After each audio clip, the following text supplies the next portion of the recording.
Before we get very far into our next story, we do have a warning for you tonight. What you're about to see and hear may not be suitable for children. Tonight, take a walk in their world.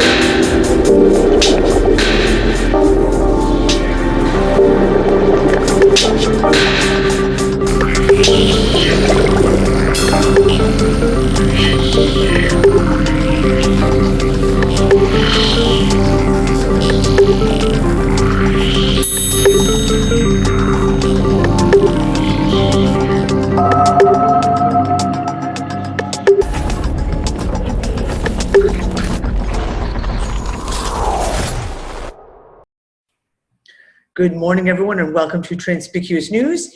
It is Saturday, March 11th.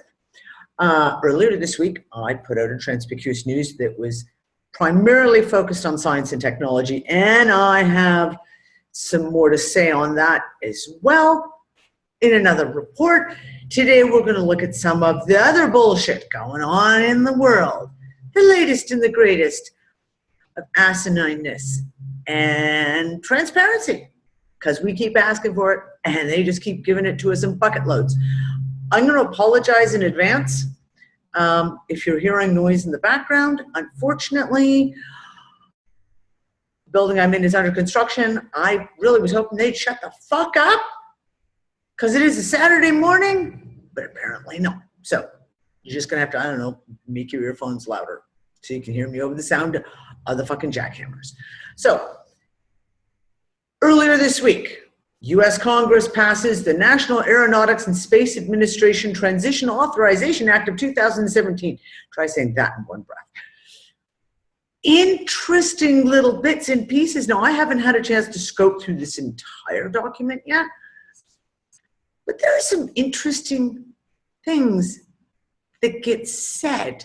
And we talked about this last year when the 2016 NASA kind of stuff, and Obama when he was putting out stuff, they just slip words in that make you go, wait a second, what do you really mean?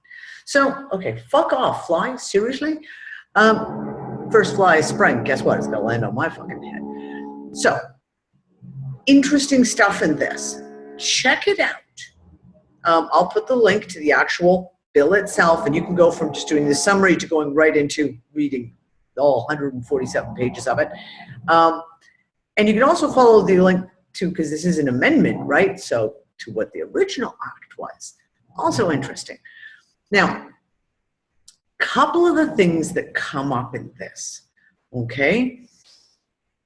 Right off the hop is so this is the things covered in this NASA bill. Habitation on another celestial body and a thriving space economy in the 21st century. Thriving space economy? Are we going to be trading with the Martians now? Or is there something they'd like to tell us about how we're going to have this thriving space economy? Because they keep talking about things like how we're going to mine asteroids and shit. And considering that NASA doesn't even have its own rockets anymore, I don't know. Again, is there something they'd like to tell us about the space program? In addition, the bill asks for a human mission near or on the surface of Mars in 2030. This coming from the space agency, who can't even tell you about an asteroid that's passing between the Earth and the Moon, 6 hours in advance. But they know what they're going to do in 2030. Now, here was the interesting one for me. In this bill is a whole little section about medical care for astronauts and former astronauts. And of course, there's, if you're going out into weightlessness in a place of zero gravity, there's physiological repercussions to that. You can lose muscle mass, et cetera, et cetera. So medical, totally understandable. The astronauts may need a little more medical follow-up than maybe the average Joe Blow on the streets. But what I find interesting is they keep mentioning medical monitoring to study the effects space has on astronauts, including psychological conditions. And they just really highlight that psychological conditions point, which is interesting because, I mean, I've looked into this multiple times. There's a really good article that came out back in 2015. What are the psychological effects of being in space? And then you weed through all the fucking bullshit as usual. But just a few pieces. Some of the first people to get there spoke of a phenomenon known as break-off, which describes the notion that you would feel disconnected from Earth when you were above it, particularly when you were in orbit. Disconnected, or perhaps unplugged from? For some pilots, being so detached from the Earth produced such emotional extremes that they felt detached from reality altogether. Really? Interesting, though, the other thing that brings up is, for example, people in polar environments or space. Polar environments? Also interesting. Or space may experience increased fortitude, perseverance, independence, self-reliance, ingenuity, comradeship. Some astronauts and cosmonauts in space have reported transcendental experiences, religious insights, or a better sense of the unity of mankind as a result of viewing the Earth below and a cosmos beyond. Again, detached or unplugged from the Earth or construct. Could that be it? Just kind of interesting. Like I said, there's some interesting stuff in this bill. So next we're going to talk about the absolute ridiculous going on in England. Yes, budget 2017 in the UK, solar industry is facing a devastating 800% tax increase. Can I get a big, what the fuck? Seriously, okay, listen.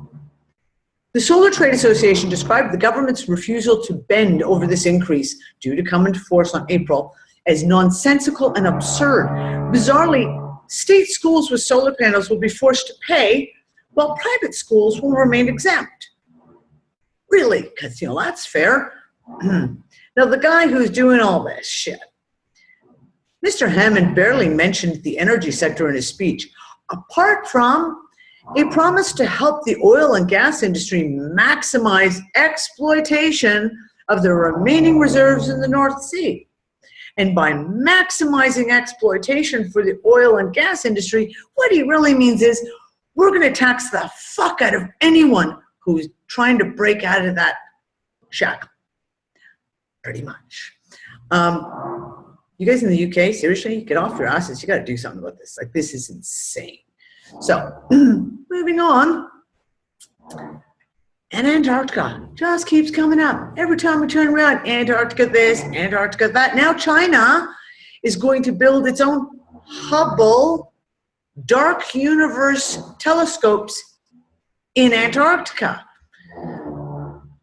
Chinese astronomers have renewed their ambition to attempt to build 2 powerful telescopes at Dome A, which is the highest place in Antarctica.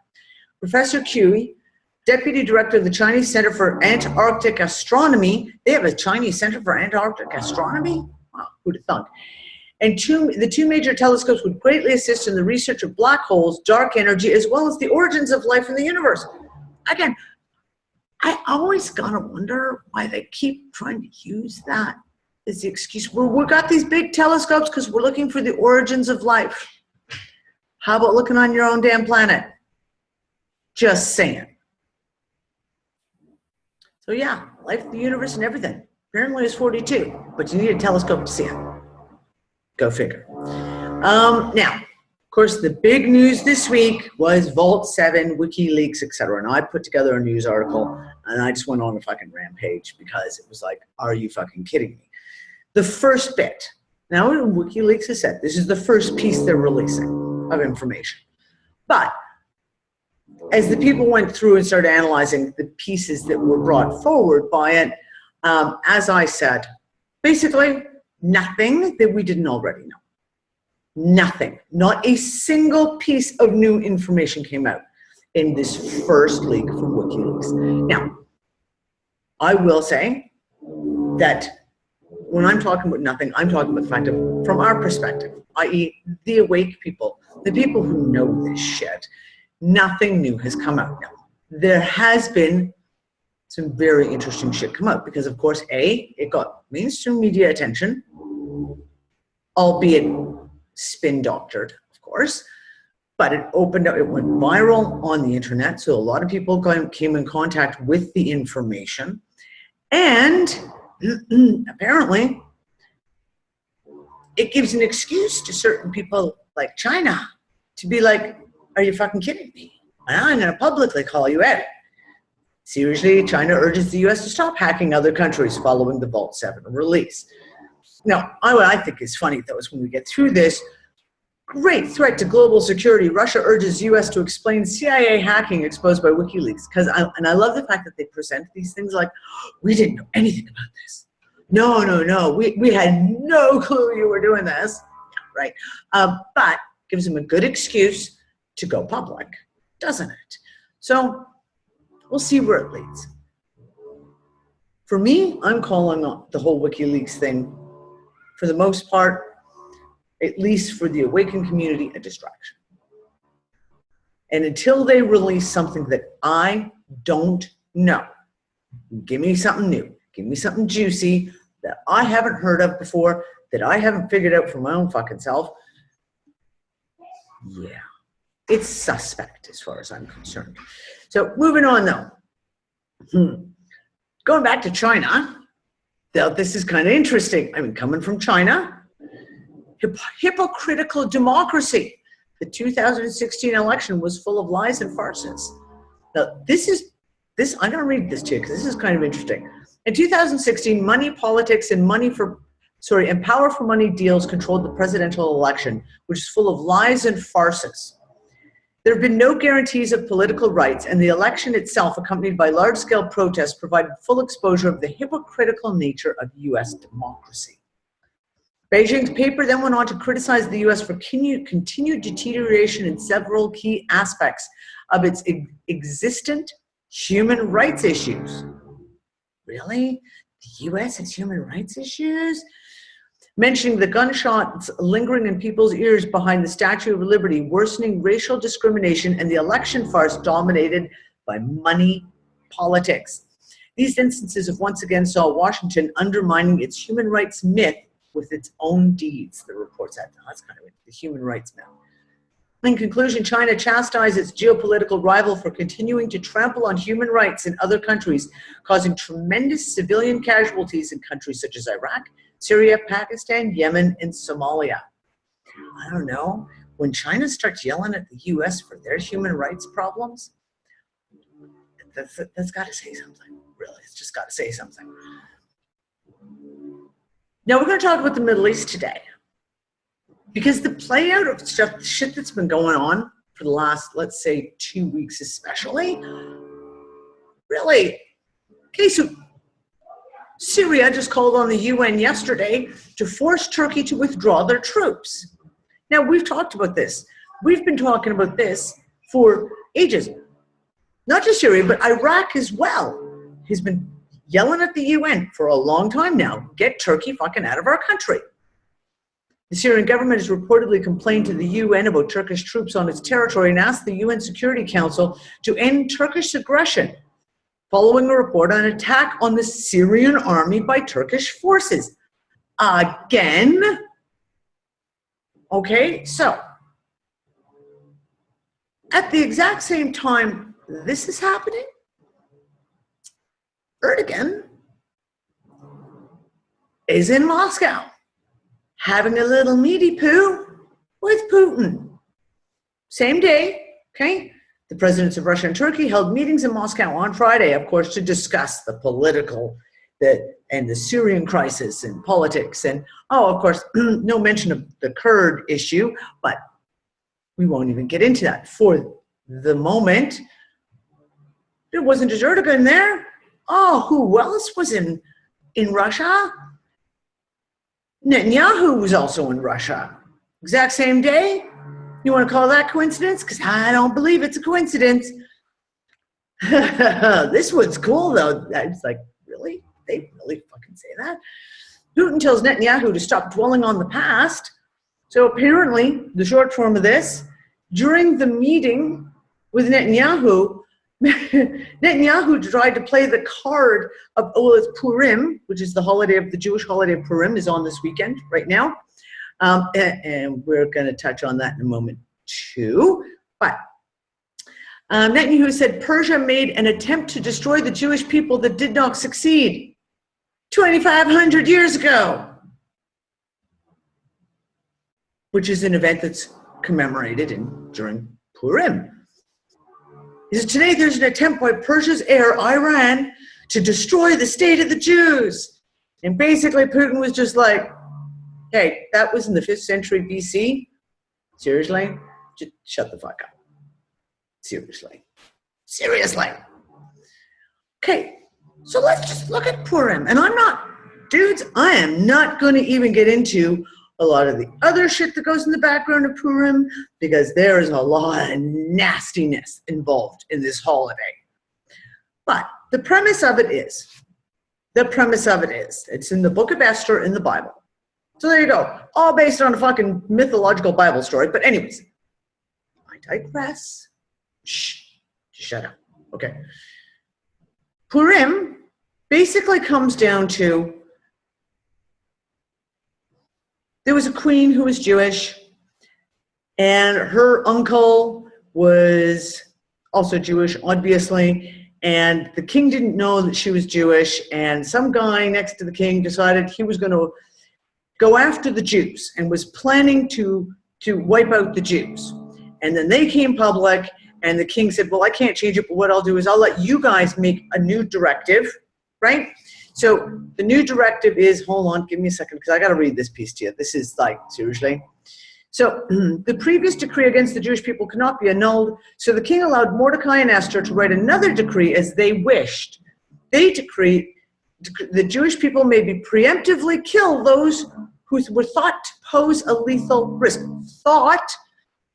As a result, 500 attackers, Haman, this is the guy who purportedly was organizing this coup, him and his 10 sons were killed, and then the Jews went out throughout the empire and killed 75,000 Persians. Wait. So they celebrate a holiday where purportedly, maybe there was a report that there was going to be some atrocity committed upon the Jewish people, and there's background to that. If you want to go look down there, it's pretty fucking dark. Anyways, nothing happens to the Jews. Nothing. But instead, they turn the atrocity around and kill 75,000 Persians. And Netanyahu uses that as his complaint to Putin? Does anyone else see this as just like, are you fucking kidding me? Anyways, I guess people need to do their homework on Purim because it's an interesting topic. Yeah, let's just put that aside. At the same time as all this is going on, okay, we'll back up a second. Just before this happened, so the week previously, 5 days before, the US delegation is visiting Israel to examine the potential embassy relocation to Jerusalem.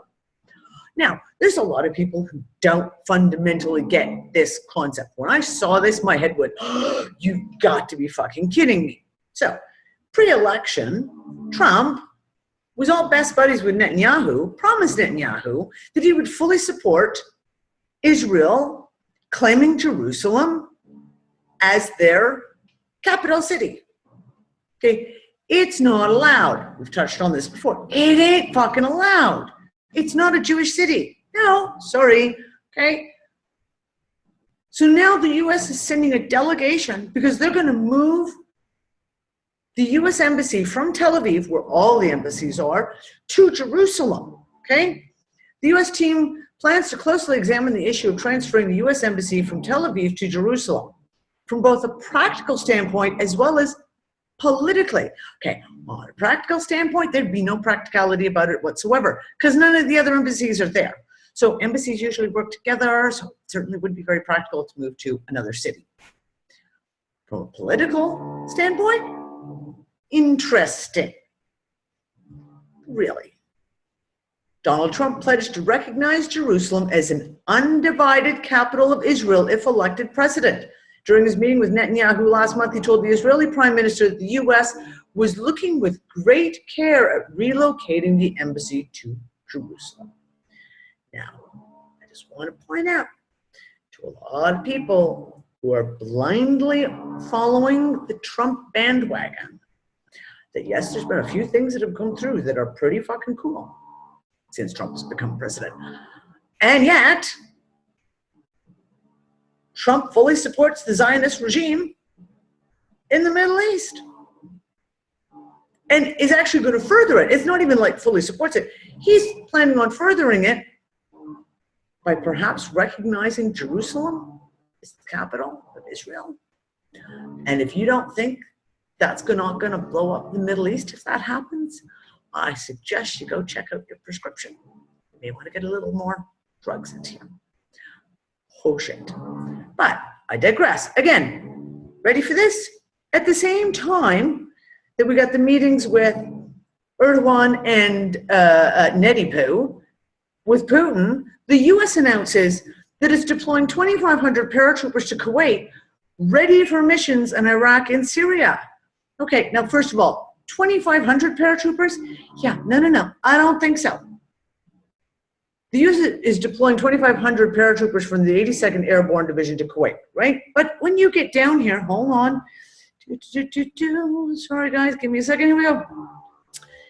At the moment, roughly 6,000 U.S. troops are operating in both Iraq and Syria, according to the Army Times, including, just happened to show up, Army's elite 75th Ranger Regiment appeared in the Syrian city of Manbij, I don't know how to say that, sorry guys, over the weekend to discourage Syrian or Turkish troops from making any moves that would shift the focus away from assaulting the Islamic State militants. Wait. So, the very first question I had when I saw this was,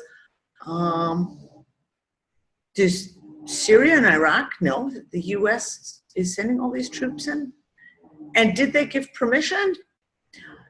Interestingly enough, I went looking for that information. I have certain news sites that I go to in the Middle East, out of Yemen, out of Syria, out of Iraq, out of Iran, that are local news agencies. Oh, you know what was really interesting today? When I tried to pull them up, my Google Translate wouldn't translate those news pages. So I couldn't tell you what's going on over there right now because Google Translate just decided not to work. Isn't that funny? But I could read German papers and Russian papers and no problem. But not the Middle Eastern ones. Interesting. Anyway, yeah, well, I got the answer to that because just minutes ago, Assad has just pretty much lost his shit. No one invited the U.S. All foreign troops in Syria without permission are invaders. Any foreign troops coming to Syria without our invitation or consultation or permission, they are invaders, whether they are American, Turkish, or any other one. When a journalist asked the Syrian president if Damascus had opened the doors for American troops in Aleppo's province, Assad said, no, we fucking did not. According to Assad, the U.S. didn't succeed anywhere they sent troops. They only create a mess. They are very good at creating problems and destroying, but they are very bad at finding solutions. So, yeah, no one invited the U.S. to send thousands of troops to Syria, and I'd like to say most likely Iraq too, given the latest statements out of Iraq over the last 8 months. So one would wonder, whose assets is the U.S. looking after this time? Because it all comes down to assets. All comes down to assets. Since we know they're working very closely with Saudi Arabia and Al-Qaeda in Yemen and al-Nusra in Syria, was that why they sent the Army Rangers in? Because the Syrian troops were on the verge of doing something the U.S. didn't want them to do? Could be. Could be. Anyways, that is it for Transpicuous News for the moment. I will be back soon I'm sorry about the drilling. I hope you guys could hear me okay. Bye, guys.